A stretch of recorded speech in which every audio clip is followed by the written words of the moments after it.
Pinangunahan ni Philippine National Police sa PNP Bicol Regional Director Andrea Perez Dizon ang uplan na baklas sa Bicol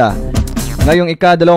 ng Marso kasabay ng simula ng local campaign election 2025. Kasama ang ilang mga opisyal ng Commission on Election or COMELEC na isinagawa ang uplan baklas upang masiguro ang pag-alis ng mga illegal na campaign materials at matiyak na maayos ang pangangampanya ng mga kandidato sa rehiyon.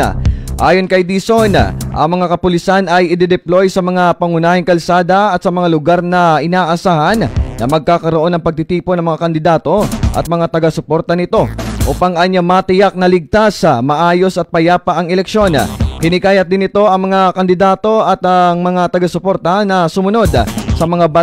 batas at umiwas sa anumang kilos na maaaring magdulot ng kaguluhan. Samantala, muli ring binigyan diin ang Regional Director na manatiling non-partisan at political ang Philippine National Police sa buong panahon ng eleksyon bilang bahagi ng kanilang mandato na protektahan ang demokrasya at kapayapaan sa bansa.